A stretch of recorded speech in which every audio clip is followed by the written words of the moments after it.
Bom dia, boa tarde, boa noite a você, ouvinte. Meu nome é Gelson Almeida, eu estou apresentando o podcast Bem-Estar Capital no dia de hoje e vamos começar. Toca o...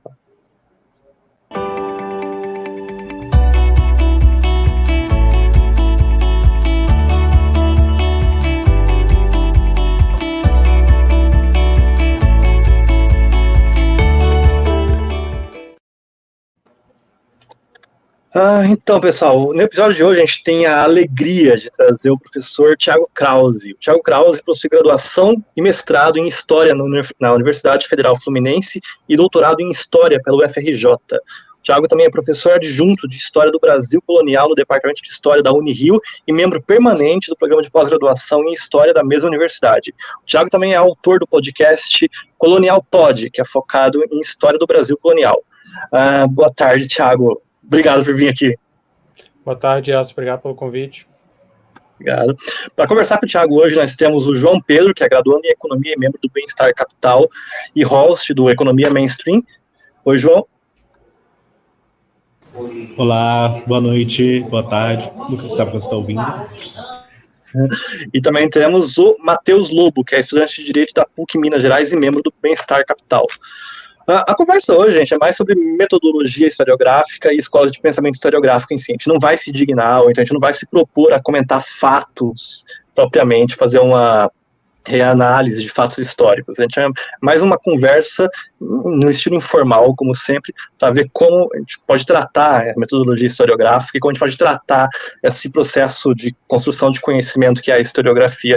E o Thiago, ele vai ajudar a gente nisso, cara, porque ele é um professor jovem, ele é um professor bem ativo nas redes sociais e ele tem um podcast muito bom, que eu recomendo para vocês.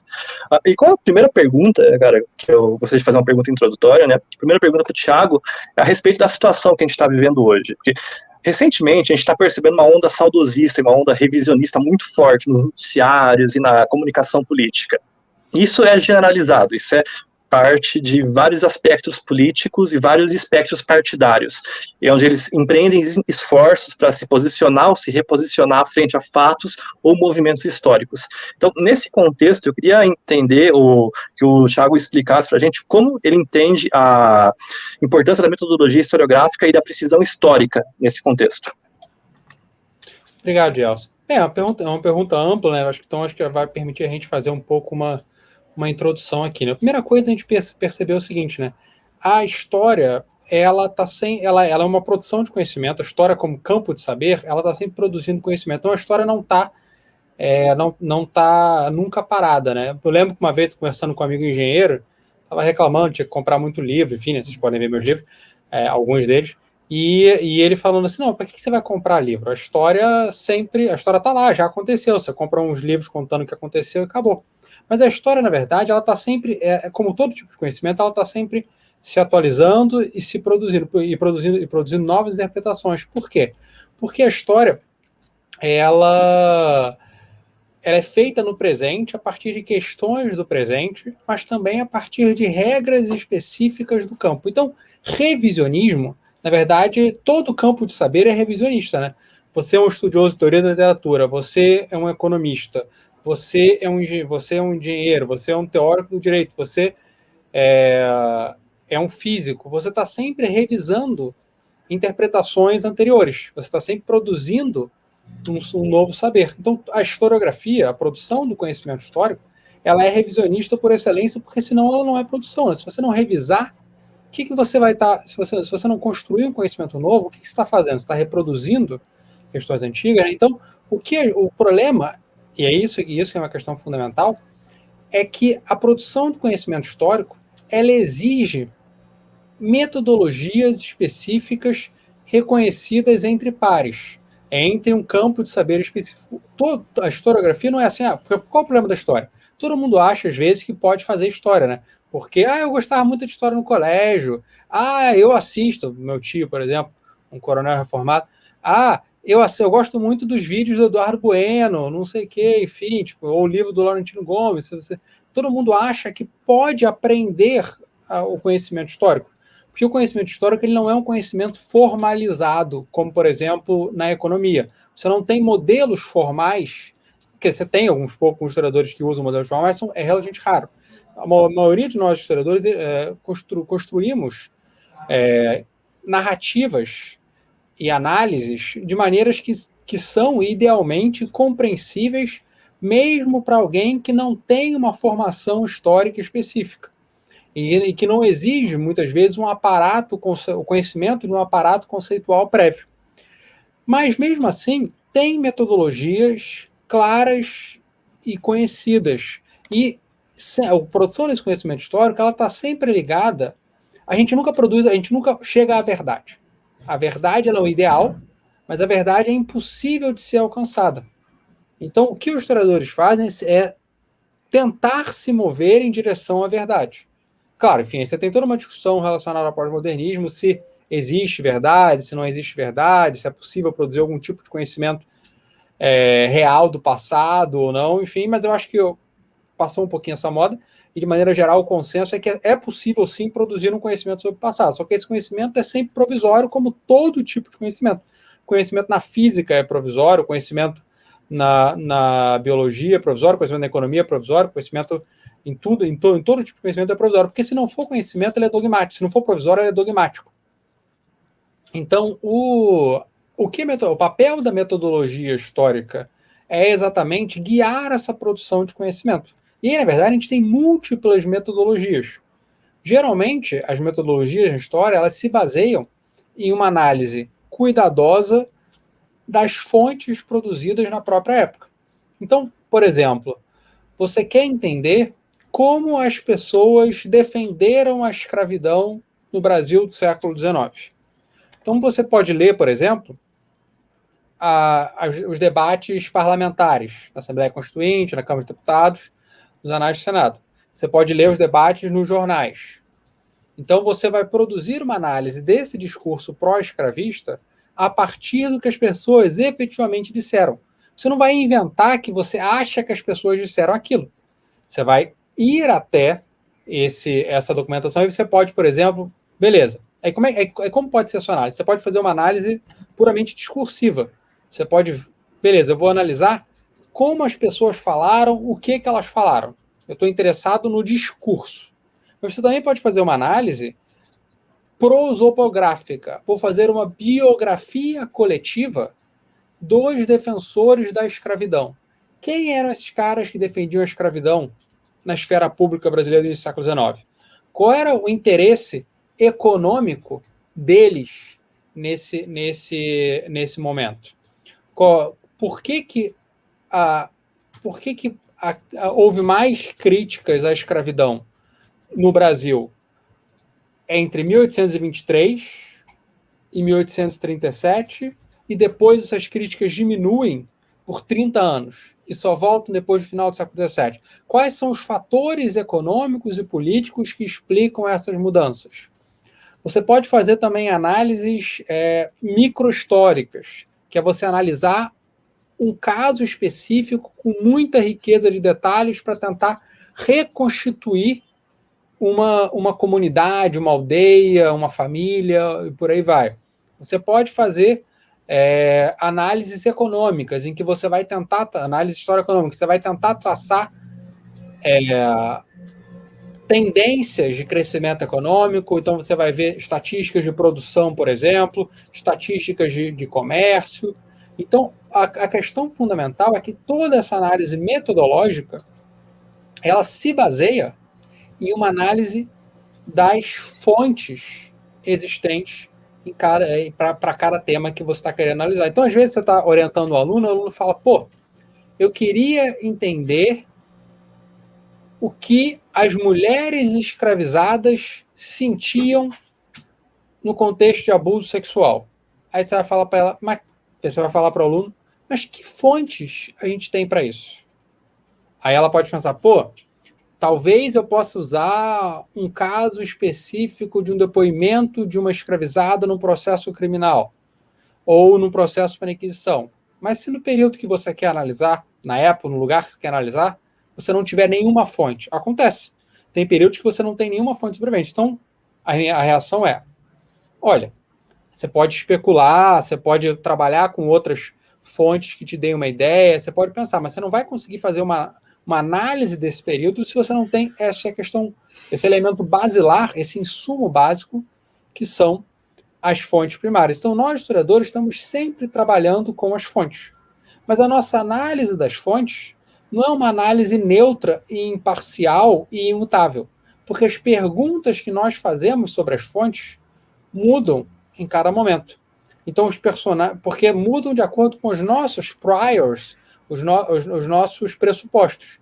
Então, é diferente, por exemplo, se você está analisando a atuação, para pegar um exemplo de um livro que eu estou lendo agora, é diferente se você está analisando o Toussaint Louverture, o líder, né, da ilha de Saint-Domingue, que vai virar Haiti em 1804, da perspectiva de alguém, de uma pessoa de origem africana, que é o autor do livro novo dele, e de uma pessoa simpática ao Toussaint, que é o Sudhir Hazare Singh, um britânico mauritano, professor de Oxford, que publicou uma biografia que está sendo lançada agora, dia 14 de setembro, 21 de setembro, sei lá, aqui no Brasil. E a biografia do mesmo personagem, escrita por um cara chamado Philippe Girard, que é um branco de Guadalupe, e que diz: olha, eu como branco francês ele escreve explicitamente, me identifico mais com os soldados franceses que foram lá tentar derrotar os revolucionários negros haitianos mandados pelo Napoleão e reimpor a escravidão, do que com o Toussaint. Então você tem dois historiadores, os dois trabalharam com uma imensa quantidade de fontes sobre o mesmo personagem, e eles vão concordar em muitas coisas, evidentemente, mas também vão discordar em muitos elementos da sua interpretação, por causa dos pontos de vista, do lugar de fala distinto de onde eles estão partindo. E tudo bem, isso faz parte da produção do conhecimento nas chamadas soft science, né? Nas ciências humanas, ciências sociais em geral, enfim. Porque o ponto de vista de onde a gente está partindo, ele influencia muito. Isso acontece, inclusive, em áreas de saber que às vezes tem essa dificuldade de reconhecer isso, como a economia. Que há 20 anos atrás, a economia ignorava a questão da desigualdade, por exemplo. A desigualdade era um não problema. Mas nos últimos 20 anos, com o crescimento da desigualdade, a desigualdade passou um dos temas centrais da produção de conhecimento, inclusive para pessoas que não se identificam como de esquerda, inclusive para autores para pesquisadores que não se identificam necessariamente como de esquerda. Então, isso mostra como o lugar de onde nós estamos partindo muda as nossas questões. Então, acho que é um ponto fundamental para a gente pensar, porque não existe uma metodologia isenta e neutra. Existe a seriedade, a busca de você seguir, você tentar alcançar a verdade da melhor maneira possível. Mas você sempre vai ser influenciado pelos seus vieses. Então é bom você ter consciência deles. Entendi. Muito obrigado. Alguém tem algum comentário ou observação sobre essa resposta? Olha, eu acho que essa resposta do Thiago vai caminhar bem para a próxima pergunta. Essa questão de fazer um novo olhar na história. E, Thiago, a próxima pergunta é sobre o movimento decolonial. Eu queria que você falasse um pouco sobre o movimento decolonial, na forma de se fazer história, na metodologia histórica. E eu queria que você também explicasse para a gente se essa produção histórica, partindo de uma premissa decolonial, teria muita diferença no que diz respeito à historiografia brasileira ortodoxa, no como a gente cresceu ouvindo e como a gente cresceu aprendendo história. Entendeu? A perspectiva decolonial, acho que ela chegou no Brasil, com esse termo explicitamente, há relativamente pouco tempo, né? 10 anos, alguma coisa assim.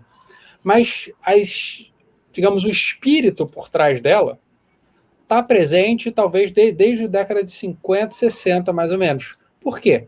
De onde vem até esse nome decolonial, né? Enfim, isso vem em referência à descolonização, né? Quando você tem os processos de descolonização afroasiática, isso começa a questionar essa ideia de que a Europa é o centro do mundo. Então começa a ser possível pensar de outras maneiras esse mundo sem naturalizar esse domínio euro-americano sobre o mundo. Porque a gente normaliza isso, só que, na verdade, esse domínio euro-americano, ele é algo, ele na verdade, é, digamos, um período relativamente curto da história, que é do século XIX e até o início do século XX, e que começa a se enfraquecer depois da Segunda Guerra Mundial, lentamente. Então, qual é a questão do movimento decolonial?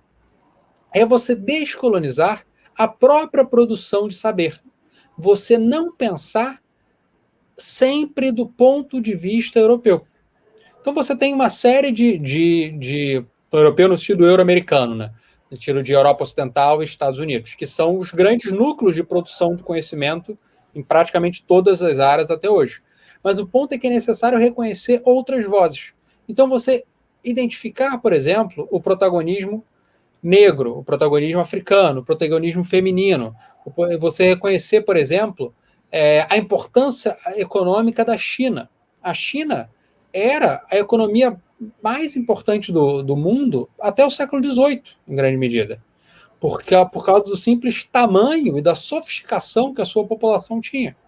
Um livro clássico chamado A Grande Divergência, do Kenneth Pomeranz, de 2000, ele vai comparar e vai dizer que a divergência entre a Europa e a China fundamentalmente ocorre pós-1800. Hoje em dia ele reconhece que ele exagerou um pouco, que 1700 seria uma data mais provável, talvez um pouquinho antes, no meio do século XVII, enfim. Mas o ponto é que é mais tardio do que se pensava, porque quando a gente aprende história no colégio, a nossa história é fundamentalmente uma história eurocêntrica, uma história produzida do ponto de vista europeu. Então a gente estuda Grécia e Roma, depois a gente estuda feudalismo, depois a gente estuda a expansão europeia. Ora, se você considerar em termos de, por exemplo, produção do conhecimento ou de sofisticação econômica, é evidente que durante o que a gente chama de período medieval da Europa, a Ásia e o Oriente Médio eram economicamente e intelectualmente mais sofisticados do que a Europa. E se sabia que eram na própria época. Mas a gente naturaliza essa dominação europeia, que, na verdade, é um fato, é um processo do século XIX e início do XX, primeira metade do XX, e a gente projeta isso para trás. E a gente faz essa genealogia, essa genealogia Grécia, Roma, feudalismo, absolutismo, mercantilismo, depois Revolução Industrial, depois imperialismo, depois dominação dos Estados Unidos. A gente faz uma linha reta dessa dominação de origem europeia. Então, o que esse decolonismo está querendo fazer é descolonizar o saber, fazer o que um historiador chamaram de Peste Chakrabarty chamou de provincializar a Europa. Ou seja, a ideia de você entender a Europa como um espaço nesse mundo, mas não necessariamente a fonte de todo o dinamismo, cuja dominação estivesse definida nas estrelas, estivesse já pré-ordenada. Acho que não existe expressão em português pré-ordenado, preordained, mas enfim, não pensar esse processo de dominação de uma maneira teleológica. O que é teleológica? É que, porque você sabe o que vai acontecer, você já projeta para trás esse tipo o resultado. Então você quer achar um pouco as origens disso muito antes. E isso até, enfim, um pouco que que alguns autores, né, alguns economistas são um pouco acusados de fazer, que é o caso do Darwin Acemoglu e do James Robinson, que na análise neossocialista deles, eles fazem um pouco assim, o que faz um país se desenvolver, que é no livro Por que as Nações Fracassam, são instituições inclusivas. Mas o que são instituições inclusivas? É, na prática, o que funciona. E aí, quando para de funcionar, é porque elas deixam de ser inclusivas. Não tem uma definição muito precisa. Então, ele pressupõe, por exemplo, tem um capítulo deles, que é sobre a Inglaterra da Revolução Gloriosa. Então, eles pressupõem que a origem da dominação da Europa, da Inglaterra, já está na Revolução Gloriosa. Enfim, provavelmente não é tanto. E a maioria da historiografia hoje acha que não é tanto o caso, mas eles traçam um pouco essa linha muito direta, enfim. E outros historiadores também já fizeram muito isso, né? Muitos historiadores já quiseram projetar, já quiseram ver, por exemplo, no século XIV, XV, as origens da dominação europeia sobre o resto do mundo. A Europa tinha um sistema de estados que entravam em guerra e isso dava a ela uma vantagem comparativa que a permitiu conquistar outros espaços, enfim. Então, isso, na verdade, é um problema característico da gente como historiador, que é que está analisando o passado, não só o historiador, que é a retrovisão. Você sabe como as coisas aconteceram, então você ignora a contingência, o fato que elas podiam ter acontecido de uma maneira diferente. E o que essa perspectiva decolonial quer que nós façamos é questionar isso. Então isso tem um elemento epistemológico de produção do conhecimento, de que você tem que produzir o conhecimento sem naturalizar um processo de dominação, um contexto de dominação que hoje a gente sabe que é temporário, fundamentalmente por causa da ascensão da China, né? Está muito claro que, na verdade, se você quiser ser teleológico, é muito mais fácil você considerar que o protagonismo econômico chinês é central na história humana do que a dominação europeia, que parece, na verdade, uma coisa excepcional de um período relativamente circunscrito. Então, parece, se você fosse teológico, você pode dizer, olha, a China era muito importante, passou por uns poucos séculos de problema e agora está voltando a ser muito importante de novo. E o segundo elemento da perspectiva decolonial, mas que está ligado ao primeiro, é o elemento político, de você questionar no presente essa dominação que é epistemológica, mas também é econômica, que também é política, né? Desse mundo branco euro-americano da Europa Ocidental e dos Estados Unidos, né? Porque isso é importante, esses processos estão ligados um ao outro. E isso acontece com as pessoas, essas perspectivas estão ligadas um ao outro, isso acontece de maneira com todo mundo, né? Não estou dizendo que eles são parciais por causa disso. Você pode pegar, por exemplo, uma economista bastante popular chamada Deirdre McCloskey. A McCloskey ela tem uma trilogia das virtudes burguesas. E basicamente ela diz que fundamentalmente o que faz a sofisticação, o que faz o desenvolvimento econômico é o comportamento individual, e a defesa das liberdades que permitam que esse comportamento individual se desenvolva melhor. Por que ela está falando isso? Porque ela é extremamente liberal. Então, a análise dela também é política. Porque a análise de todo mundo é política também. E a perspectiva decolonial é política também por causa disso. Então, isso faz parte também, né? Às vezes você tem uma tentativa. Isso é bem comum nos setores mais conservadores da história. Isso é uma leitura politizada da história. Meu filho, tudo é politizado. A história é politizada, a economia é politizada, tudo é politizado. A questão é que que o autor tenha consciência, e tanto o autor quanto o leitor tenham consciência desses viéses políticos e lidem de maneira honesta com as suas fontes. E aí a produção ela vai ser amplamente debatida entre os pares, né? Enfim, e aí se alguém, por exemplo, diz a minha produção, os especialistas querem me excluir, enfim, e tal, a gente quer se voltar contra esse consenso, que é um discurso, por exemplo, característico do Brasil Paralelo, né? O que seu professor de história não contou para você, nós vamos contar a verdade, não sei o que lá. A leitura deles é tão politizada e sem o rigor acadêmico das pessoas que eles estão criticando, né? Enfim, também. Então, mas enfim, isso foi só para dizer que a leitura decolonial tem esses dois elementos, o elemento epistemológico e o elemento político, que na verdade estão presentes em todos os tipos de leituras. E isso no Brasil, eu acho que ajuda a gente a combater um pouco esse eurocentrismo, mas também, na verdade, a historiografia brasileira já está lutando contra esse conservadorismo desde pelo menos a década de 80, né? Porque no contexto da redemocratização, porque assim, a redemocratização ela se junta com uma outra coisa, que é o quê? Quando você tem a anistia, você tem um monte de gente voltando do exílio, né? E para dar aula. E além disso, você tem o início da consolidação dos sistemas de pós-graduação. Então, a pesquisa histórica ela se torna profissionalizada. Você vai ter cada vez mais gente produzindo, cada vez mais gente indo para o arquivo produzir. Isso é uma diferença em relação à produção de conhecimento histórico no Brasil até a década de 60, que fundamentalmente eram de não historiadores que vão produzir a partir de uma leitura um tanto idiosincrática das fontes. Vão pegar algumas fontes, mas não tem uma produção de conhecimento sustentável. Então você tem Prado Júnior, Gilberto Freire, Sérgio Buarque, Raimundo Faoro, Celso Furtado, todos eles vão produzir obras importantes, mas não são obras que se baseavam numa pesquisa empírica significativa, num debate entre pares, enfim, porque não existia esse meio historiográfico propriamente dito, ele que vai se consolidar fundamentalmente na década de 80. E quando ele se consolida no contexto de redemocratização, ele se consolida, por exemplo, e no contexto dos 100 anos da abolição, por exemplo, ele se consolida querendo recuperar esse protagonismo negro. Então você tem, dos escravizados, você tem, por exemplo, livros como Visões da Liberdade, que vai analisar a resistência dos escravizados no Rio de Janeiro, no final do Império, que é do Sidney Chalhoub, que era professor do Unicamp e hoje é professor de Harvard. Então, de certa maneira, essa perspectiva decolonial, ela está ligada ela se assemelha a esse esforço desde a década de 80 da historiografia brasileira de recuperar essas perspectivas subalternas de africanos, em primeiro lugar, depois de indígenas e depois de mulheres.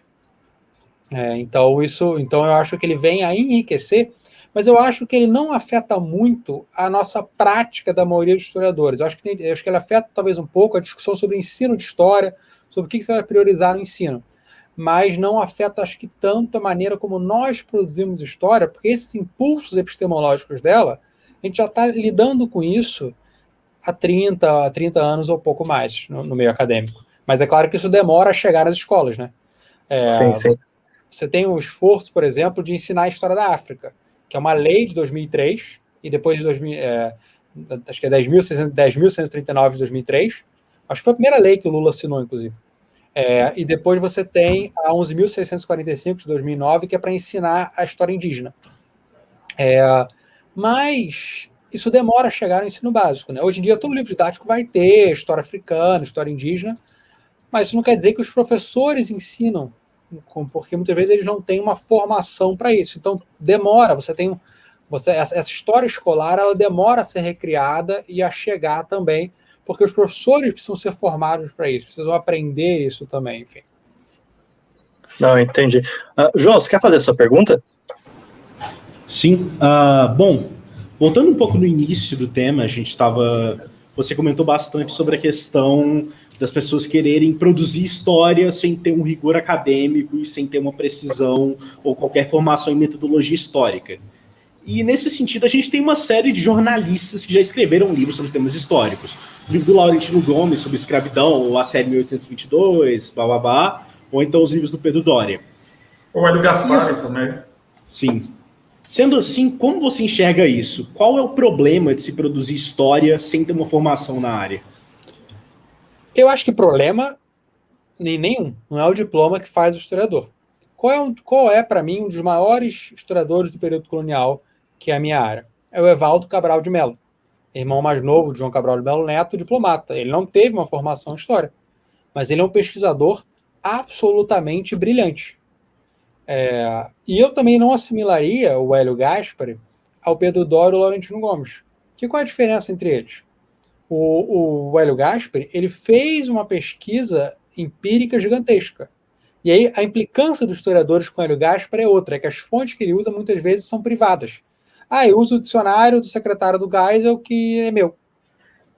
E por que isso é um problema? Porque você não pode checar, você não pode ir no arquivo e checar diretamente a fonte. Então, é isso que é um incômodo maior, acho, com o Hélio Gaspari. Mas, enfim, então o problema não é exatamente ser ou não ser um historiador. Muitos historiadores, por exemplo, que eu conheço, adoram um livro que eu queria muito, uma série, na verdade, que eu queria muito ler, acho que ainda não tive tempo, que é também de um jornalista, que é a biografia do Robert Caro, do Lyndon Johnson. Tem 4 volumes, o cara está fazendo há 30 anos, sei lá quantos anos ele está fazendo, que foi uma pesquisa empírica gigantesca. O que eu acho incomoda um pouco com Pedro Doria ou Laurentino Gomes é que são fundamentalmente livros produzidos que são trabalhos de síntese e que, o que também não é um problema, a gente precisa de trabalhos de síntese, mas que muitas vezes eles não problematizam o suficiente a análise. Eles focam em anedotas, em uma narrativa simples e não se aprofundam na análise. Mas isso quer dizer que eu acho que eles não devessem existir? Não, faz parte, enfim. O Pedro Doria eu nunca li, né? Então, enfim. Mas o Laurentino Gomes, eu já folheei, li uma parte, até li uma parte desse último livro dele, enfim, agora que saiu, o segundo volume de Escravidão, e é um trabalho que ele leu historiadores, sintetizou, enfim, eu achei um tanto simplista, enfim, mas não acho que ele esteja mentindo, não acho que ele esteja distorcendo, enfim. E aí, então o problema não é um trabalho que está indo para um público e que contou com um marketing muito grande e que está ocupando um espaço. Então, tudo bem, enfim. Não é um trabalho de pesquisa histórica que vai acrescentar absolutamente nada. Aqui não está se produzindo conhecimento. Ele está divulgando conhecimento. E que tudo bem. É importante divulgar conhecimento também. Então, eu, pessoalmente, não vejo nenhum problema em o Laurentino Gomes produzir esse tipo de obra. Eu gostaria, talvez, que nós, historiadores, conseguíssemos produzir mais para o grande público, e isso implicaria tanto a gente escrever, às vezes, de maneira um tanto mais... Porque, assim, você tem um certo trade-off, né? É difícil... Eu acabei de escrever um livro que, teoricamente, é para o grande público, é uma síntese sobre o Império. Mas é um livro que vai ter, sei lá, ainda não tenho as provas finais, mas é uma coisa de mais de 400 páginas, e que tem uma análise razoavelmente densa, que provavelmente vai afastar um estudador que é um leitor que vai querer uma leitura mais leve. Então você tem um trade-off, para manter o rigor na análise, talvez você afaste um pouco alguns leitores, mas faz parte, enfim. Mas o problema, então, não é você escrever para o grande público. Tudo bem, sabe? Aí, claro, que às vezes você tem alguns que vão exagerar no anedotismo, que vão exagerar na simplificação e tal, mas é melhor ler isso do que não ler nada, né? Certamente, enfim. O que é um problema, eu acho, são análises que vão propositalmente distorcer a história, para distorcer a historiografia, para produzir um conhecimento que não só tem interesse político, como tudo tem, mas que esse interesse político se sobrepõe à busca pela verdade, ainda que ela nunca seja alcançável. E o exemplo claro é o Leandro Narlock. Que o Leandro Narlock, para querer, por exemplo, criticar a esquerda, que admira os revolucionários, ele vai, por exemplo, dizer o Haiti era a pérola do Caribe, a área mais rica e tal, e que foi destruído pela escravidão.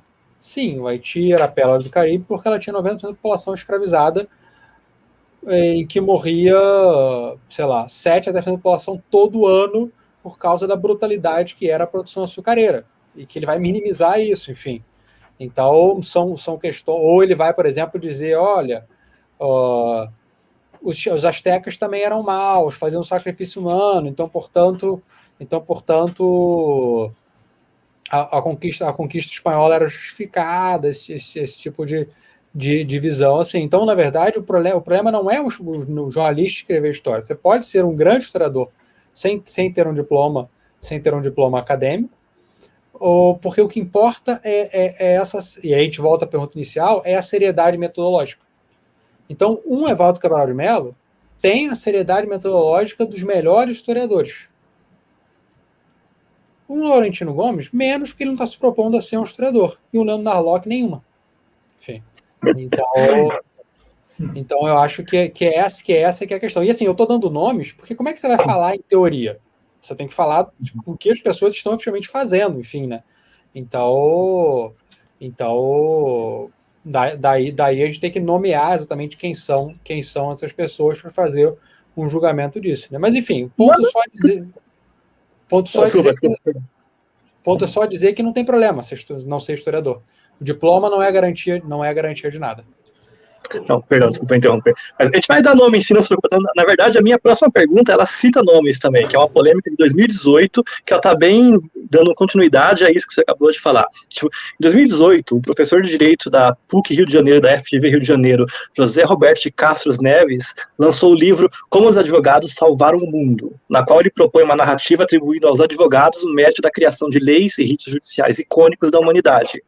No mesmo ano, a obra foi duramente criticada pelo economista Marcos Lisboa e pela jornalista Laura Diniz, que adjetivaram a obra de distorção, afirmando que o autor errou ao acreditar aos advogados os frutos de conflitos sociais e processos históricos setoriais.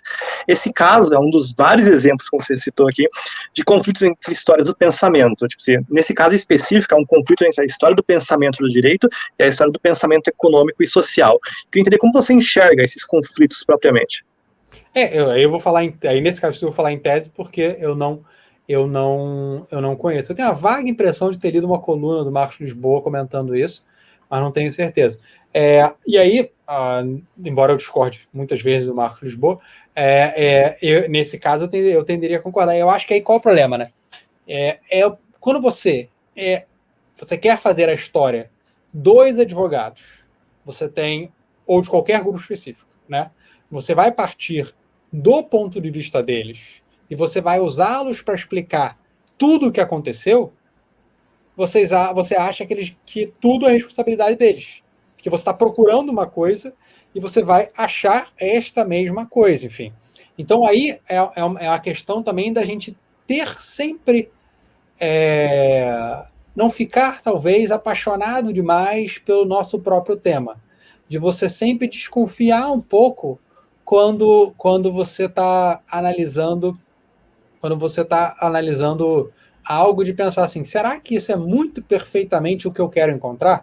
E aí o ponto que você disse que era mais geral do Marcos Lisboa, de que é preciso pensar em processos mais amplos, eu acho que é fundamental.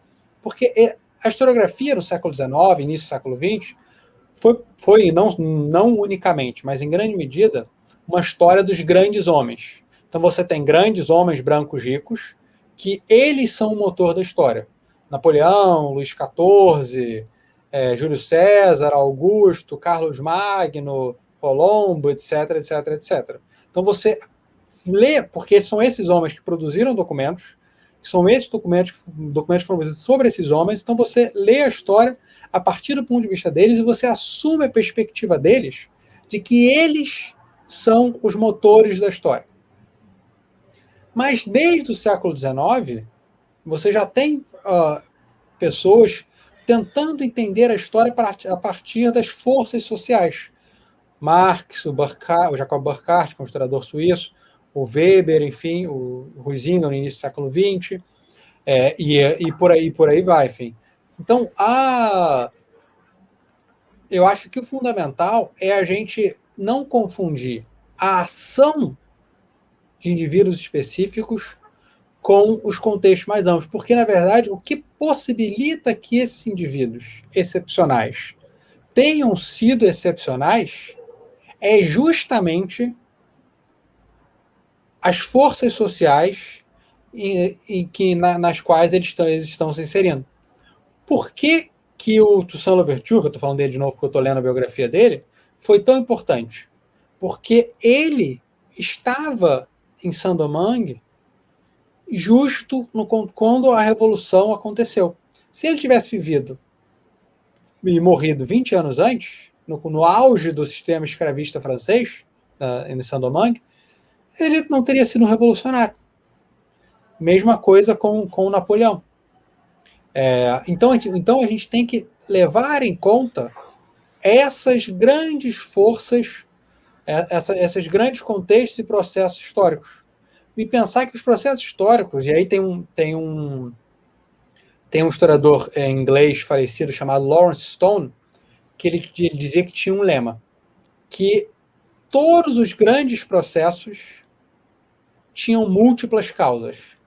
Não acontecem por causa de uma pessoa só. A contingência existe, ou seja, as coisas podiam ter sido diferentes e as pessoas individualmente podem afetar a história, porque na verdade as grandes forças são as pessoas agindo em conjunto, né?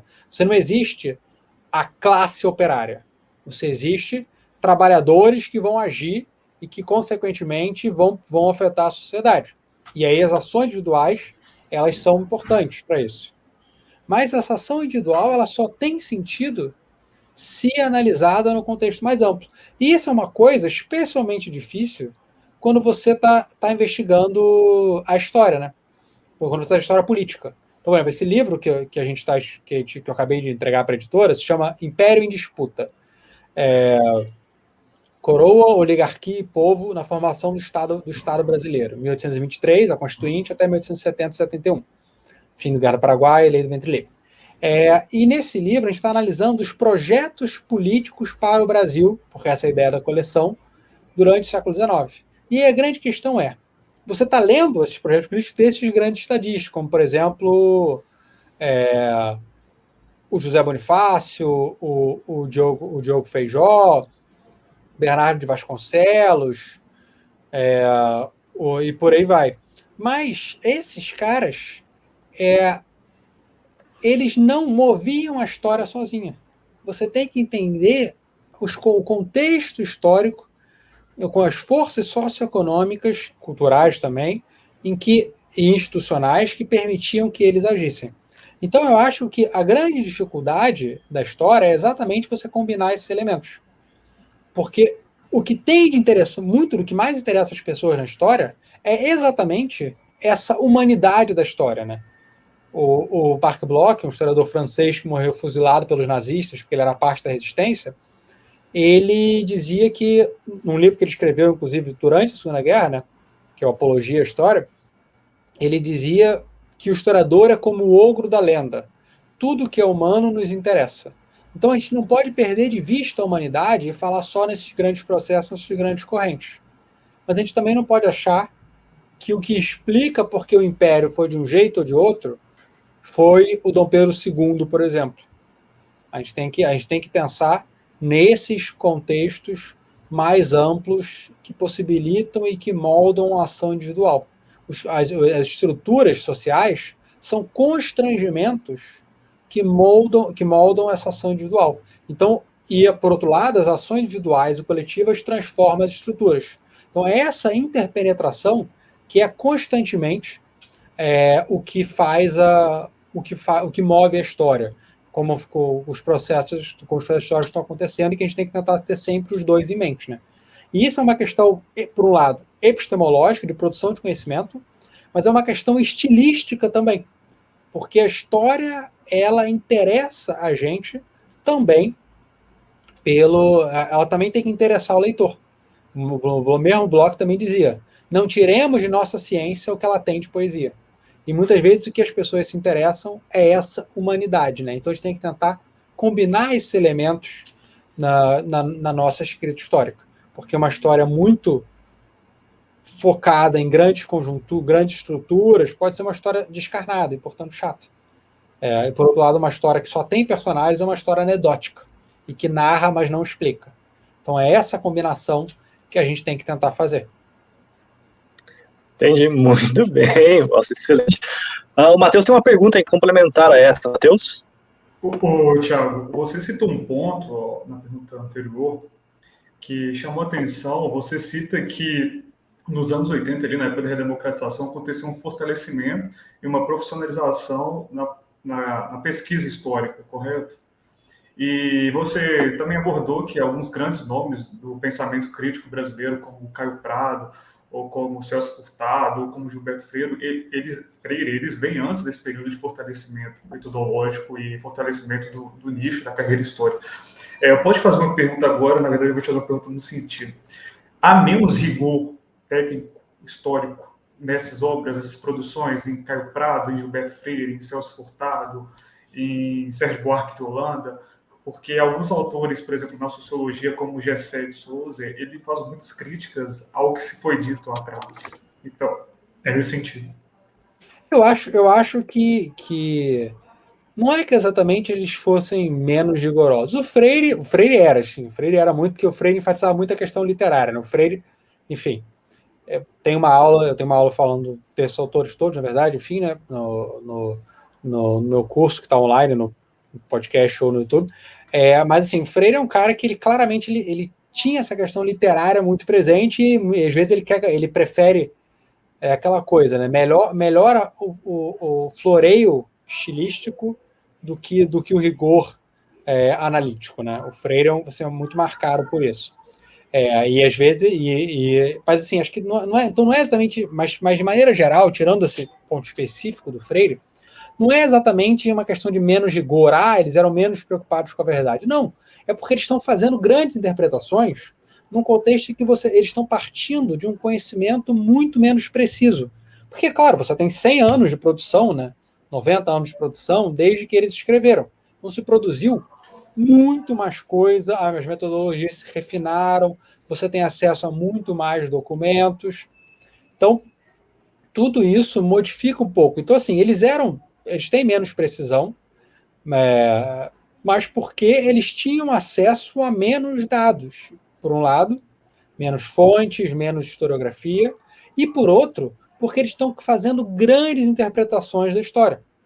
Hoje em dia, a gente faz menos grandes interpretações da história porque você tem uma certa tendência, o que é até um problema às vezes, porque você tem você tem que lidar com uma produção acadêmica muito maior, né?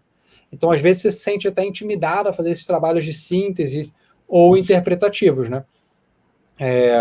Então, acho que tem muito a ver com o contexto em que eles escreveram, né? Você não pode querer de alguém que escreveu fora de um sistema institucional que avaliasse e que ajudasse a produção coletiva do conhecimento, e com muito menos acesso a trabalhos e a fontes primárias, que tivesse o mesmo tipo de rigor que uma pessoa fazendo um doutorado hoje em dia.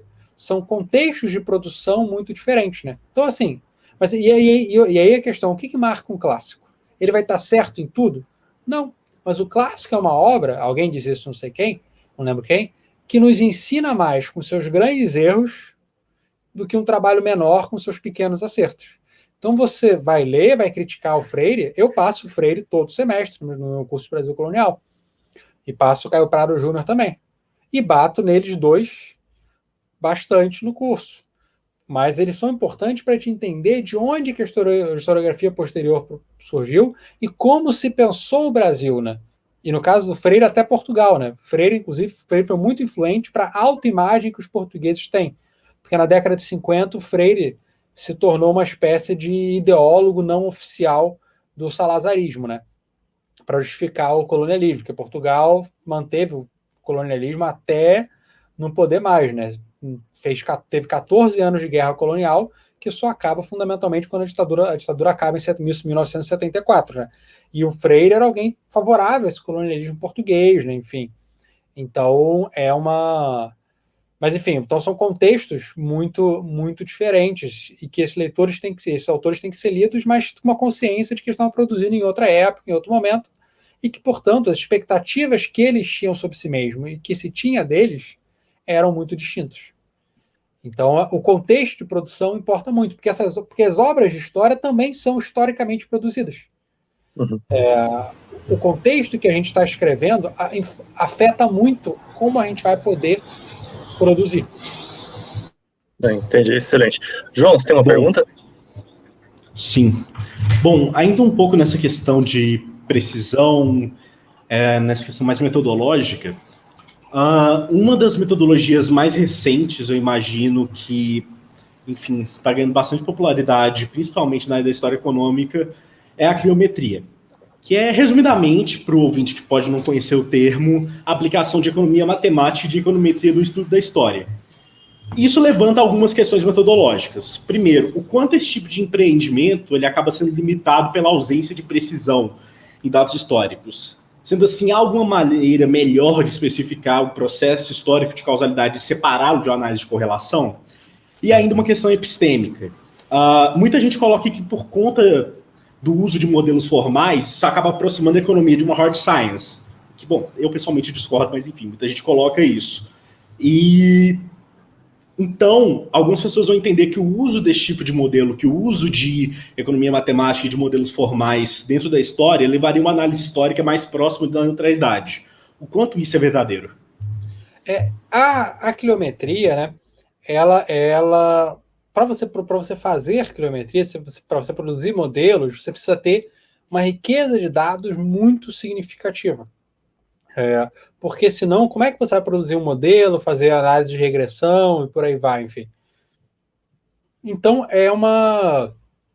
isso não é acessível para todos os períodos. Na verdade, fundamentalmente, você consegue isso para o século XIX em diante. E é claro que alguns espaços têm uma riqueza de fontes muito maior do que outros, né? Você tem períodos com muito, você tem lugares com fontes mais ricas do que outros também. Então isso já é uma limitação. Ela não é tão recente assim, né? Talvez acho que os trabalhos fundamentais, né, fundacionais da quilometria são do finalzinho da década de 60 início da década de 70 com Robert Fogel, né? Que aí vai fazer, por exemplo, ele vai tentar calcular a importância das ferrovias para o crescimento econômico dos Estados Unidos no século XIX, que isso, inclusive, influencia um livro sobre o Brasil de um economista chamado William Summerhill, que escreveu um livro sobre as ferrovias na segunda metade do século XIX no Brasil também, e que foi traduzido, acho que faz 2 anos, se não me falha a memória. O livro tem mais de 20, mas foi... Não, o livro tem... de 2003, mas foi traduzido faz 2 ou 3 anos. Então, a quilometria, eu não tenho, e gostaria de ter, esse tipo de sofisticação matemática. Eu não tenho nenhum treinamento formal em estatística, modelo assim, e eu leio papers de economistas, mas frequentemente o que eu faço, eu leio o início, aí quando chega no modelo, eu pulo e eu vou para a conclusão. Porque eu não tenho capacidade de julgar o rigor do modelo, mas eu tenho capacidade de julgar de onde que o autor tirou as fontes. O problema da correlação que você notou, o quanto a correlação, a explicação, ele é especialmente marcado num tipo de paper de, sem nem se é história econômica direito, mas que é muito popular, que são os papers de persistência. O que é isso? Você tem um dado sobre a distribuição espacial de algum fenômeno. Então você correlaciona esse dado com dados de hoje em dia. Então, por exemplo, hoje eu estava ouvindo de um economista suíço ou alemão, acho que alemão, sobre que ele é especialista fundamentalmente em preconceito, discriminação, enfim. Então ele, por exemplo, ele tem papers sobre a persistência dos pogroms, do antissemitismo, né? Então ele vai investigar como nos mesmos lugares da Alemanha, onde você tinha mais antissemitismo, mais ataques antissemitas na época da peste negra, no século XIV, vão ter uma porcentagem de votos maior para os nazistas na década de 30. Enfim. Então, isso são esses estudos de persistência, né?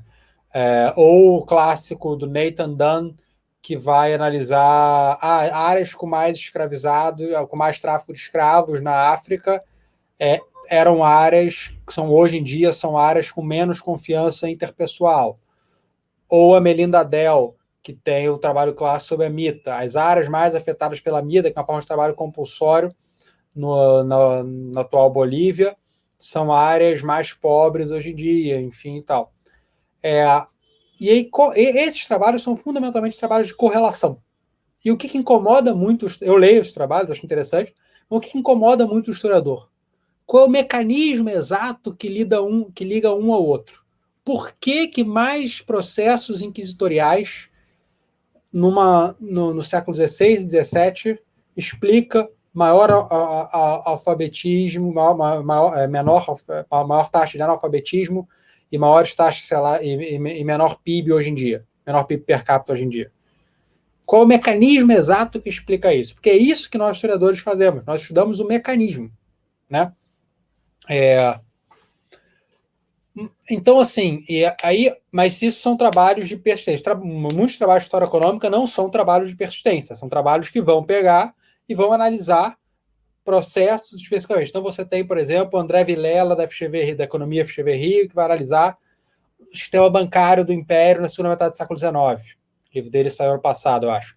Você tem o Tales, a Zamberlan Pereira, da FGV, São Paulo, que vai analisar a economia do século XIX, escravidão, fundamentalmente através do algodão, também o comércio com a Inglaterra e a questão dos têxteis, a importância dos impostos, enfim. Então, esses caras estão fazendo uma análise que é perfeitamente histórica. Mas aí você perguntou a questão da neutralidade. São trabalhos mais neutros porque tem equação? Para mim, não. Porque sempre parte de pressupostos, dos priors, enfim. Então, e muitas vezes esses autores, e às vezes alguns desses autores têm uma certa dificuldade. Você vê uma polêmica recente, por exemplo, um economista português chamado Nuno Palma, ele falou na versão no MBL lá de Portugal, basicamente, no congresso do MBL de Portugal. E aí, basicamente, ele está dizendo que o subtexto da análise dele, enfim, que depois ele produziu no Twitter, é que foi melhor ter o salazarismo do que se tivesse, sei lá, uma ditadura comunista, porque o salazarismo teria sido melhor que o comunismo. Enfim, por que ele está falando isso? Ele está falando isso porque ele é alguém de centro-direita. Ele acha que não, ele acha que ele está falando isso porque essa é a análise neutra e isenta que ele está fazendo. Não, enfim, ele está fazendo isso porque ele é de centro-direita. E tudo bem, ele pode ser de centro-direita, tem todo o direito disso. O problema é você confundir os seus pressupostos com a neutralidade. Então, a análise econométrica, econômica, formal, pode ser uma maneira de você refinar a sua análise. E acho que é isso que ela tem que ser entendida.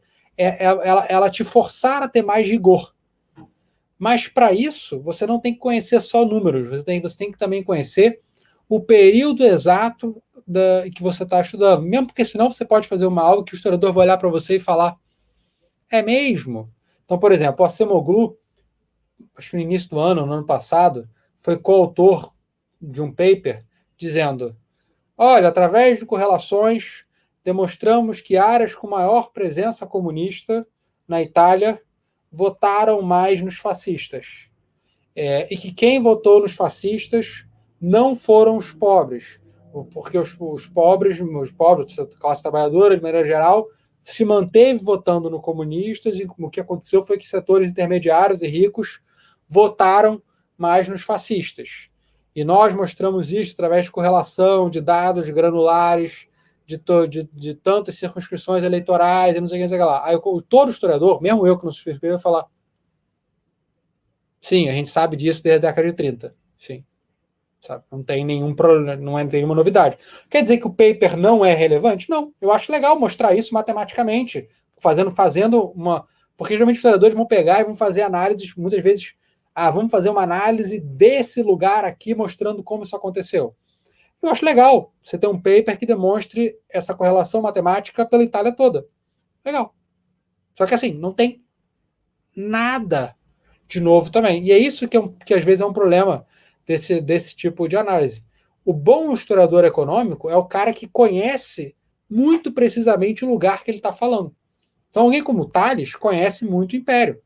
Alguém como Robert Allen, que é um dos maiores especialistas de Revolução Industrial, conhece muito bem a Inglaterra do século XVIII para estudar a Revolução Industrial.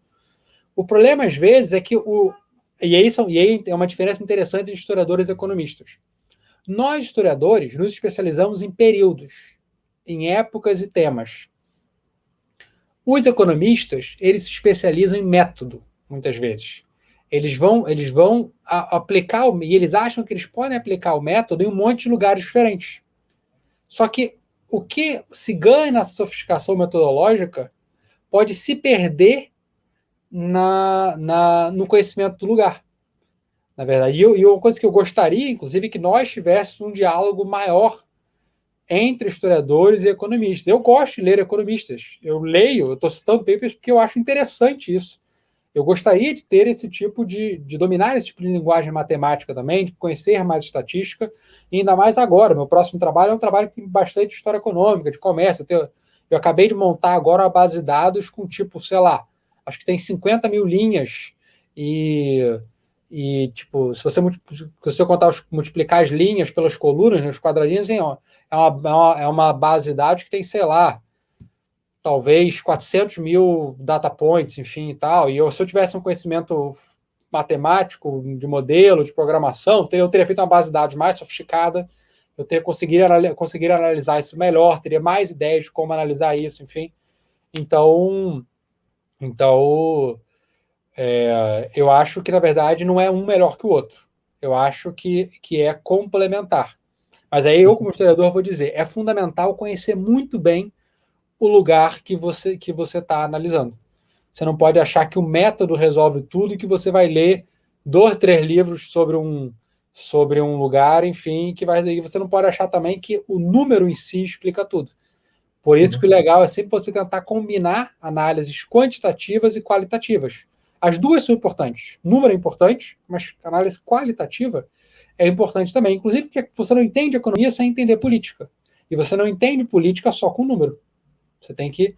E você também não entende economia sem entender cultura, sem entender hierarquias sociais, sem entender preferências das pessoas.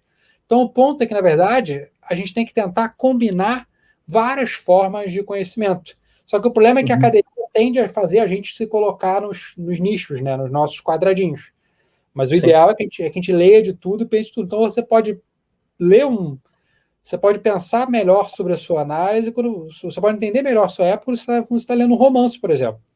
Quando eu li um livro chamado, eu sempre recomendo esse livro, um livro chamado O Mundo Conhecido, The Known World, acho que foi traduzido pela Record, de um romancista negro americano chamado Edward P. Jones, que é sobre um negro que se torna senhor de escravo no início do século XIX nos Estados Unidos. Eu passei a pensar de maneira diferente sobre a escravidão, porque eu li um romance sobre isso. Enfim, como eu também passei a pensar diferente sobre a escravidão, depois de ler, por exemplo, trabalhos, sei lá, de historiadores, de economistas, enfim, tudo na verdade, ajuda a gente a pensar melhor. E eu acho que isso, a gente tem que ter essa certa amplitude intelectual para não achar que o que a gente faz é sozinho importante, né? A história, às vezes, ela é um pouco imperialista no sentido que ela acha que pode analisar tudo. Mas a economia também faz isso, a antropologia, às vezes, em menor escala, faz isso também, porque, na verdade, todos nós temos que achar que o nosso campo de saber é o fundamental. Mas não, todos os campos de saber são. E eu acho que o que a gente precisa é ter essa humildade intelectual para tentar pegar o que tem de interessante em todos esses campos, na medida do possível, claro. E aí daí a importância da colaboração. Um economista, às vezes, ser o coautor de um paper com um historiador, e vice-versa.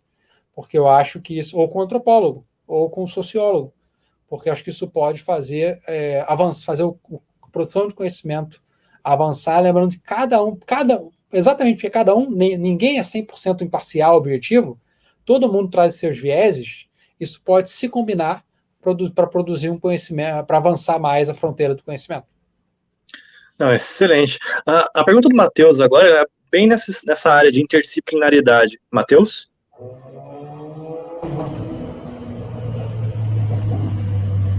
Então, estou te ouvindo, Matheus. Matheus está mutado. Foi. Agora foi.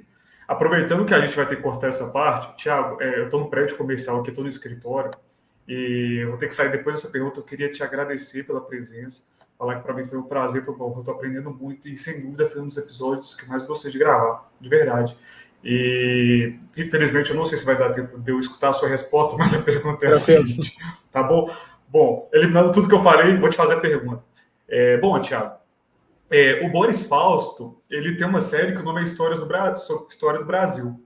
E no episódio dela, na verdade, toda vez que começava um episódio dessa série, chegavam umas letras assim, igual no início de Star Wars, como as frases do Boris Fausto. E no episódio 7, especificamente, ele afirma que é possível fazer história do presente, ou do quase presente. Isso é, das coisas que aconteceram há pouco tempo, o que ele chama de história imediata.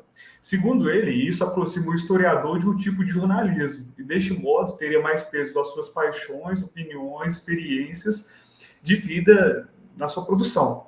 Eu queria te perguntar se você concorda com essa afirmação. E como distinguir a atuação do jornalista? Veja que a gente estava falando de jornalista fazer história, agora meio que talvez inverte. Bom, como que você vê a atuação jornalística e a diferença da atuação do historiador no presente? Pode-se afirmar que esse método histórico de análise do presente seria, então, menos objetivo e mais subjetivo? Obrigado, Matheus. Eu não sei, assim, isso é todo um campo, né? Hoje em dia, geralmente no Brasil, a gente geralmente chama de história do tempo presente, né? Você tem todo um campo de gente especialista nisso, enfim, você tem dissertações, teses de doutorado. Geralmente se considera história do tempo presente, talvez vá da ditadura para frente, né? Porque tem gente viva, enfim, e tal, né? Então você está lidando com pessoas, especificamente, que passaram por esses processos, enfim. Mas eu não sei se é menos objetivo, né? Porque a gente também joga nossos vieses, nossas paixões pro passado. Então, para dar um exemplo do livro que eu acabei de escrever agora. Quando eu estou lendo alguém defendendo a escravidão, por exemplo, tem uma passagem que é emblemática, acho que é João Severiano Maciel da Costa, na Constituinte 1923, ele vai dizer assim, era uma discussão sobre se os africanos forros deveriam ser cidadãos do Brasil. E aí ele vai dizer, eu não acho que nós tenhamos atuação de memória, evidentemente, né? Que nós tenhamos qualquer tipo de responsabilidade com os africanos. Eles nos foram vendidos, nós compramos e tratamos os escravizados como devia a sua condição, dando comida, dando trabalho, depois eles se alforriaram.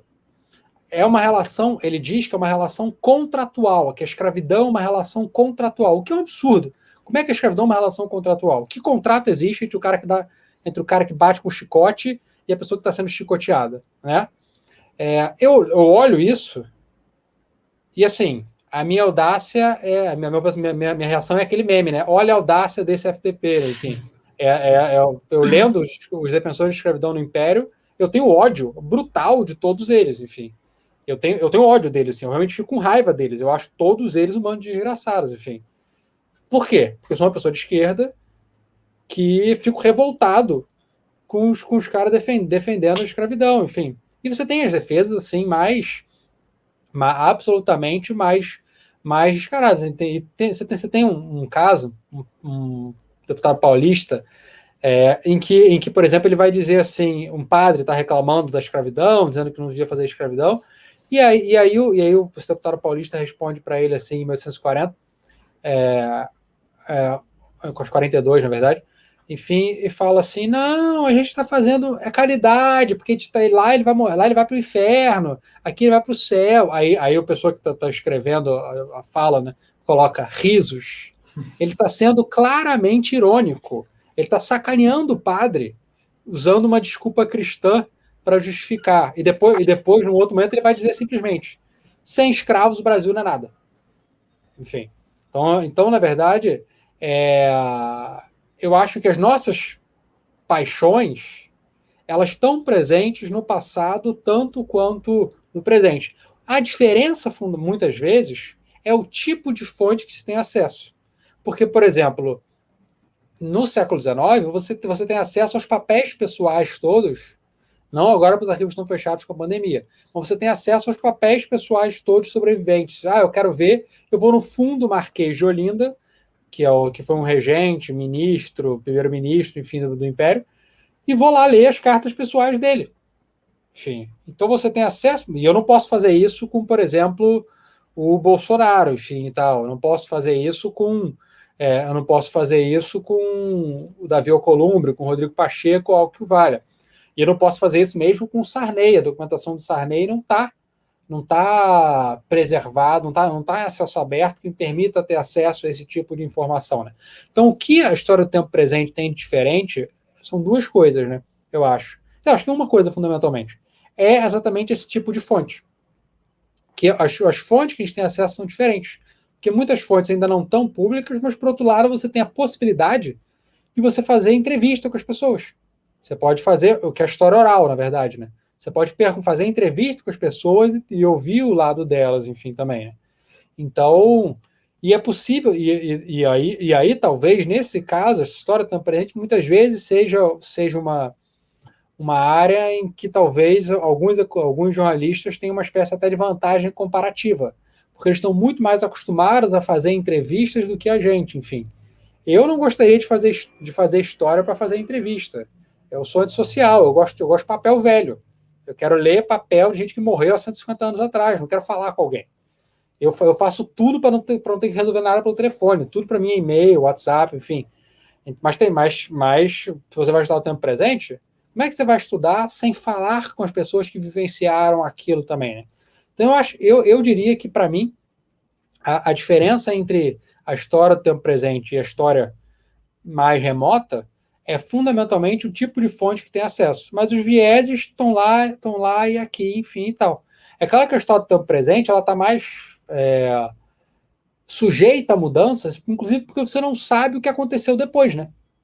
Provavelmente, as análises sobre o processo de redemocratização que foram escritas na década de 90, nos anos 2000, seriam escritas diferente hoje.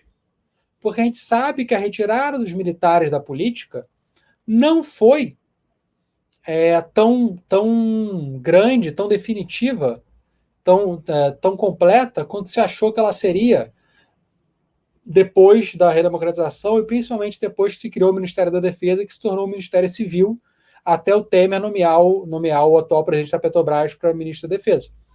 Então, isso é um exemplo de como a história do tempo presente, as interpretações sobre o passado podem ser modificadas também pelo que vai acontecer ainda, né? Enfim. E isso não vai acontecer tanto com o século XIX, XVIII, XVII, porque, no final das contas, já se passou tempo suficiente para isso, enfim, né? Então, eu acho que... enfim, mas aí eu estou falando muito fora da minha área, né? Existe todo um campo de reflexão sobre a história do tempo presente que eu não participo porque eu não lido com isso, né? Eu leio fundamentalmente até 1870. Pós 1870, leio, mas muito menos do que gostaria, porque não tem tempo para a gente ler tudo, né? Enfim, infelizmente. Mas, enfim, para resumir, eu diria isso. O tipo de fonte que a gente tem acesso e o fato de que o que acontece depois pode alterar nossas interpretações do que veio. Beleza. Cara, eu acho que essa é a minha última pergunta. Eu queria fazer uma pergunta sobre esses autores que você citou ao longo dessa entrevista. Acho que você citou autores que têm um impacto muito grande na minha linha de pensamento e na linha de pensamento das pessoas que acho que ouvem esse canal, esse podcast. Você criticou merecidamente até o Acemoglu, você falou da David McCloskey. Eu queria aproveitar essa deixa e perguntar sobre outros dois autores que realmente têm um impacto um pouco diferenciado na minha linha de pensamento, que é o Oded Galor, da Unified Growth Theory, e o Richard Hardy, do neopragmatismo. Eu queria entender como você vê essa abordagem do Oded Galor com a historiografia e com a história econômica, como você vê a escola neopragmática e o diálogo de fontes do neopragmatismo. E aí eu vou ter que dizer que eu não li, e aí não dá para falar sem ter lido, enfim. Não, aí é o momento do reconhecimento dos limites, enfim, do entrevistado, né? Então, confesso que não li.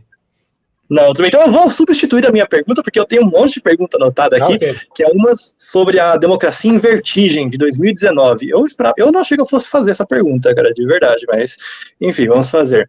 Que em 2019 foi lançado o documentário Democracia em Vertigem, que narrava a condução do processo de impeachment da ex-presidente Dilma Rousseff.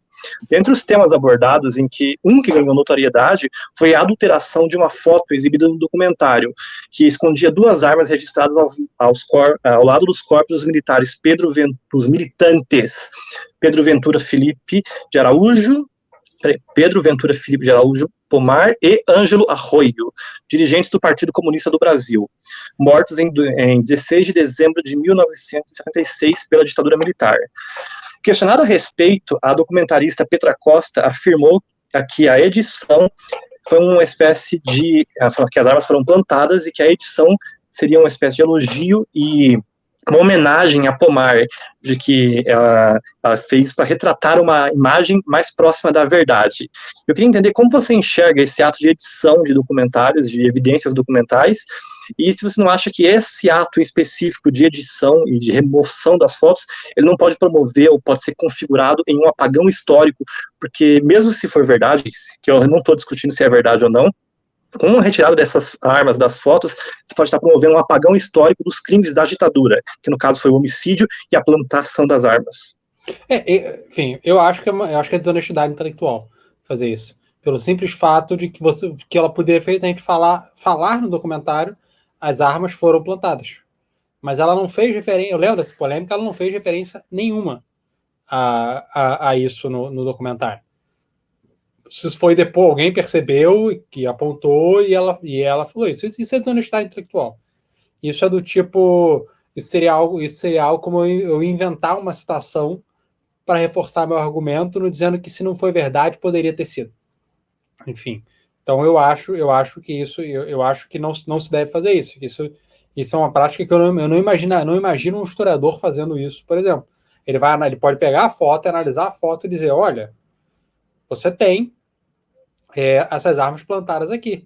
E isso pode mostrar exatamente isso, que não só a ditadura cometeu o crime do assassinato desses militantes, como a ditadura também, lembrando que como a ditadura também tentava falsificar os seus crimes que cometia.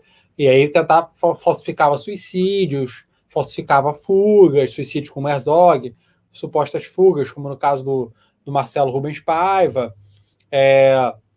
ou essa posse de armas e a resistência, como nesse caso específico.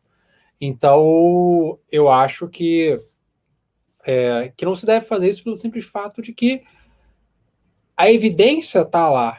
E, no caso, isso é uma evidência também do crime, né? Enfim, então, se você está querendo fazer uma recriação documental, se você não se pretende a fazer uma recriação ficcional e, portanto, com uma maior liberdade criativa, é preciso respeitar essas evidências. E isso é um trabalho do historiador. O historiador faz a crítica das fontes. O historiador não toma a fonte como dado. Ele não acha que porque está escrito na fonte foi assim. Ele faz uma crítica dessa fonte para entender o processo de produção dela, entender os seus limites e até para ler essa fonte a contrapelo. Então, como você falou, a foto original ela é um testemunho até mais potente dos crimes da ditadura. Porque o crime não foi só homicídio, como foi essa tentativa de falsificação de alteração da cena do crime para justificar os assassinatos cometidos pela ditadura. O que, na verdade, como eu falei, era um modus operandi, enfim.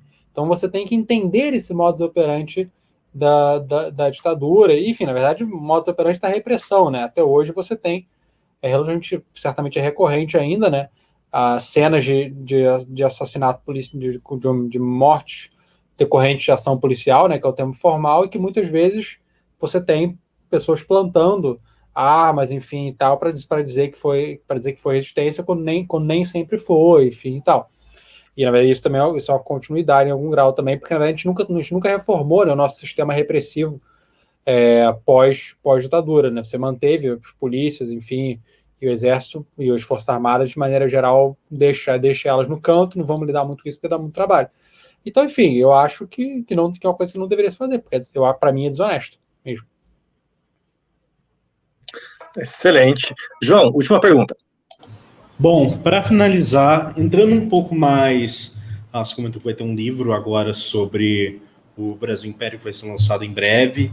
Entrando um pouco mais na sua área de pesquisa, o tema Brasil Império ele está em alta no debate público brasileiro, muito por conta também da estreia da novela Nos Tempos do Imperador, produzida pela Globo. E nesse contexto de divulgação dessa novela, o Selton Mello, que interpreta Dom Pedro II, ele concedeu uma entrevista em que ele exaltou o Dom Pedro, colocando como um dos grandes líderes da história do Brasil. Assim, gerando diversos debates sobre os méritos e deméritos do Brasil Imperial. Como você enxerga essa glorificação do Brasil Império? Ela se verifica nos dados historiográficos que a gente possui hoje? É uma coisa muito curiosa, né? Enfim, né? Eu acho que tem dois elementos dessa glorificação do Brasil Império. Por um lado, você tem o elemento, e você tem, por um lado, essa visão até favorável, até de setores, de pessoas que talvez se pretendam progressistas, enfim e tal, da figura do Dom Pedro como alguém que era contrário à escravidão, como alguém que tentou trazer a ciência, como alguém que era muito erudito e algo que o valha. porque lia não sei quantas línguas, fez traduções, enfim e tal. Mas, na verdade, você está ignorando, e aí você tem, essa visão idealizada. Eu acho que parece, para mim, essa idealização do Dom Pedro tem tem uma coisa meio infantil de você querer um pai da nação, enfim, e essa admiração meio boba, né, por uma erudição sem muito objeto, né? Os grandes pensadores do século XIX, inclusive os que eram homens de Estado, vão produzir obras até hoje impactantes, como, por exemplo, o Sarmiento da Argentina, que produziu o Facundo, Civilização e Barbárie, que é um livro impactante até hoje, enfim. O Lincoln era um orador impressionante, que deixou discursos, enfim, que mostram uma obra com vigor intelectual absolutamente impressionante. O que o Dom Pedro fez? Trouxe uma ou outra invenção para cá, trouxe múmia, viajou, traduziu uma coisa ou outra, enfim e tal. Então eu acho que essa idealização, né, é um pouco uma coisa meio infantil de querer um pai, de querer um herói, de querer uma figura benévola.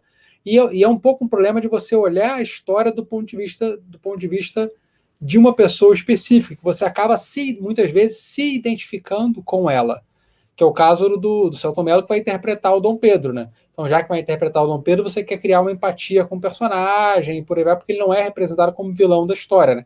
Quando você vai interpretar alguém como vilão, aí você não necessariamente precisa criar simpatia, mas no Dom Pedro, sim, enfim. Então, e você tem aquela coisa da probidade, era alguém, tipo, que era honesto, o que para mim já é uma coisa esquisita, uma pessoa que recebe um dinheiro substancial do governo porque é filho de outra pessoa, não necessariamente por ter qualquer outra questão, enfim. E é interessante como o próprio Dom Pedro vai construir essa imagem. A gente abre a introdução, isso é a ideia do meu coautor, o Rodrigo Goiana Soares, com uma espécie de fé de ofício, uma análise retrospectiva que o Dom Pedro fez em Paris, em 1891. E ele dizendo, olha, lutei pela educação, li todos os projetos que vieram à mesa, deixei um país em paz e sem escravidão, enquanto eu tinha pego ele conflagrado por revoltas, guerras civis, e com a escravidão crescendo, enfim, e tal. Só que, na verdade, a gente esquece, né, muitas vezes, na prática, que se o Dom Pedro ele foi imperador por 49 anos. E em 48 deles teve escravidão. O Dom Pedro só começou a se mover em direção contrária à escravidão quando você tem a Guerra Civil Americana, e mais do que isso, quando, depois da proclamação de emancipação do Lincoln, em 1º de janeiro de 1863, estava evidente que a escravidão ia acabar nos Estados Unidos. E que depois da escravidão acabar nos Estados Unidos, que era a principal potência escravista, os Estados Unidos tinha mais ou menos o dobro de escravizados do que o Brasil, né? Eles tinham 4 milhões de escravizados em 1860, o Brasil talvez 2,5 na mesma época, alguma coisa assim. A gente não tem o número exato porque o nosso primeiro censo é de 1872, né? Então,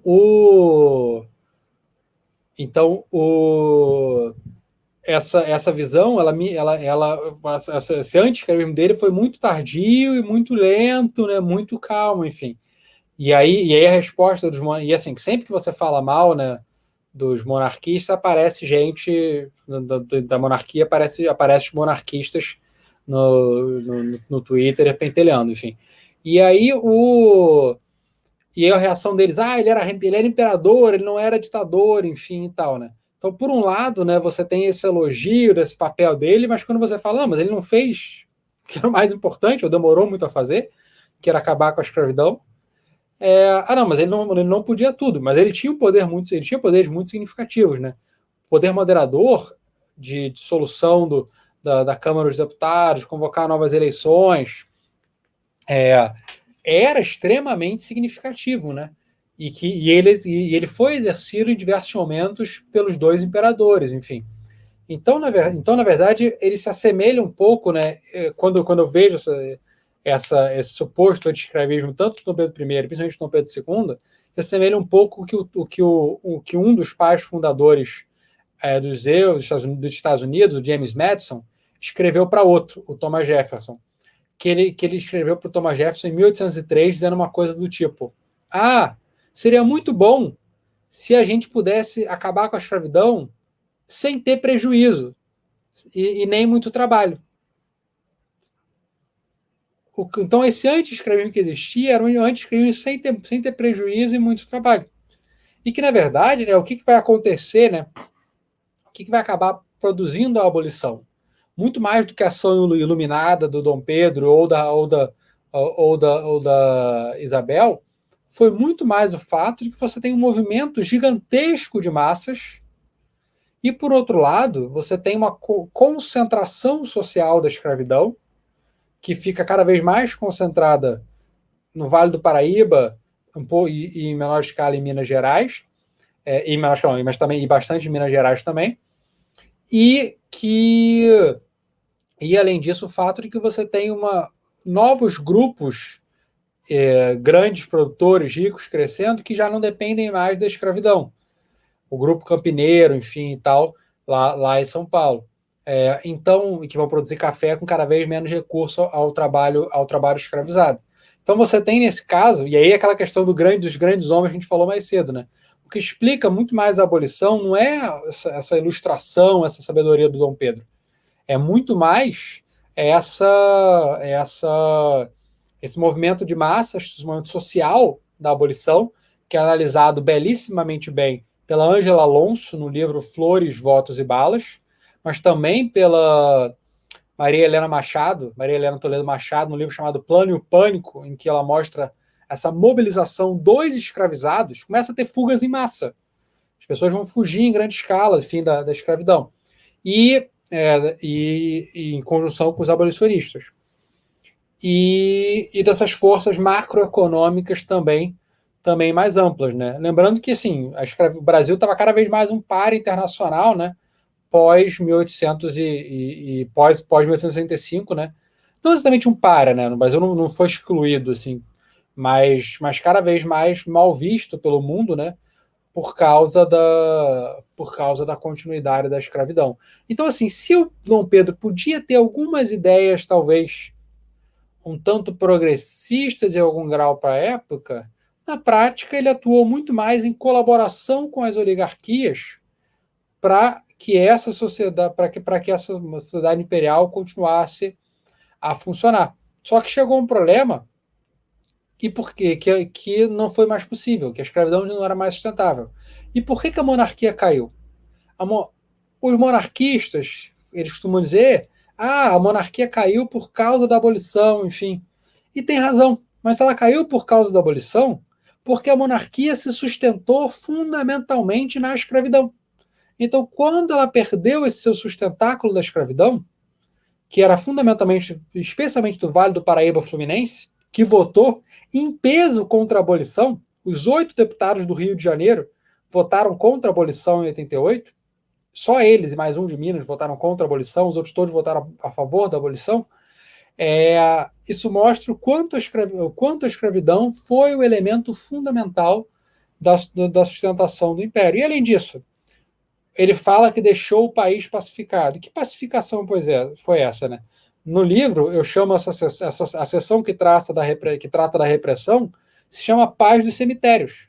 Porque, na prática, você pacifica matando adoidado, pobre, quilombola e caboclo no Maranhão, na Bahia, na Sabinada, por exemplo, enfim, ou na Balaiada, e poupando os rebeldes de elite, como em São Paulo e Minas Gerais em 42, ou na Farroupilha em 1845. Na Farroupilha, só quem se deu mal foram os lanceiros negros, os soldados negros do exército Farroupilha, que primeiro foram mortos, provavelmente por traição na Batalha de Porongos, e que depois foi-lhes prometida a liberdade e acabaram sendo tratados como escravizados até a morte, tendo que trabalhar à força aqui no Rio de Janeiro, no arsenal do exército, e por aí vai. Então, enfim, é um império que na prática se sustentou em defesa da escravidão, que foi sua base econômica e política, e na repressão dos setores subalternos. Então, eu, pessoalmente, sou completamente contrário a esse tipo de admiração do Dom Pedro, embora você tenha figuras que me deem muito mais ódio que o Dom Pedro, porque eram muito mais explicitamente defensores da escravidão, como o Bernardo de Vasconcelos, que foi talvez o Bernardo Pereira de Vasconcelos, que foi talvez o principal. Até, enfim, eu estava uma vez ouvindo um podcast que era uma discussão de um livro sobre John C. Calhoun, que foi o grande teórico pró-escravista dos Estados Unidos, da Carolina do Sul, e que, na verdade, e ele era basicamente da mesma época que o Bernardo de Vasconcelos. Uma coisa que seria fantástica, seria uma biografia, digamos, dupla dos dois, né? Vendo como é que foi que esse discurso, ao mesmo tempo liberal e pró-escravista, se desenvolveu nesses dois, nas duas maiores sociedades escravistas das Américas, né? Os Estados Unidos e o Brasil. Mas, enfim, já estou fazendo um pouco de digressão e saindo da sua pergunta. Excelente. Só complementando um pouquinho, a gente tem uma vasta bibliografia sobre a política econômica do Brasil e Império, e tem um artigo no Economia Mainstream criticando ele, expondo, fazendo uma remissãozinha, um resumo, uma síntese dessa bibliografia, chamado O Fracasso Econômico chamado Brasil Império. A gente recomenda, porque a gente tem uma parceria com a Economia Mainstream, e leiam, por favor. Vai bem no sentido do que o Carlos falou. E até uma outra pergunta foi sobre esses dados elogiosos do Império se confirmam, esqueci de responder essa parte, não. Então, os monarquistas costumam falar, o Brasil tinha taxa de alfabetização de não sei quantos por cento. Não! Eles falam, sei lá, 50 e poucos por cento. A taxa de alfabetização que eles falam, o Brasil só chega na década de 50. Enfim, o Brasil, na prática, o século XIX, apesar da limitação dos dados, né, das estimativas de PIB, enfim, parece certo que a divergência entre o Brasil e os Estados Unidos e a Europa aumenta no século XIX. Enfim, e aí na prática eu lembro de uma frase de um historiador chamado James Oakes, quando ele está falando da escravidão nos Estados Unidos, que se a escravidão tornou os proprietários de escravos, se a escravidão enriqueceu os proprietários de escravos, ela empobreceu o Sul. E isso é válido para o Brasil também. Se a escravidão enriqueceu os senhores no Brasil, ela empobreceu o Brasil também. Então, o Brasil não foi esse momento de grande prosperidade. O Brasil era uma nação de analfabetos, era uma das nações pior educadas das Américas, quando você tem, como você pode ver pelos censos de 1872 e 1890. Enfim, até tem um trabalho do Stanley Engelman e do Kenneth Sokoloff,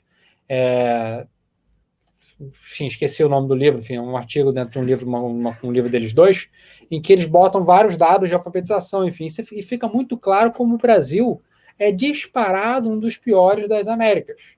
Como o sul dos Estados Unidos também era muito pior do que o norte dos Estados Unidos, inclusive, né? Mesmo entre os brancos, né? E aí, um dos argumentos que isso acontece é porque geralmente os escravocratas não querem um tipo de investimento em capital humano, em educação, porque para eles não beneficia, porque eles uma mão de obra mais qualificada não vai lhes beneficiar, porque a mão de obra deles não é esse trabalhador livre melhor qualificado. É o trabalhador escravizado que não vai receber educação de direito. Então, para que ele tem que financiar escola? O Renato Colistetti, professor de economia da USP, ele tem um trabalho mostrando como, por exemplo, você tem muitas demandas por escolas no Império, no século XIX, e as pessoas ignoram, e a elite imperial ignora essas demandas. Enfim, então a Anne Hanley também tem um livro sobre isso, e que, na verdade, mostra como o Império ele foi um grande fracasso em termos de prover serviços públicos, inclusive serviços públicos como educação. O Império basicamente pagava juiz, pagava atividades judiciais e militares, só. Não fazia mais nada o Império. É basicamente isso que era o Império.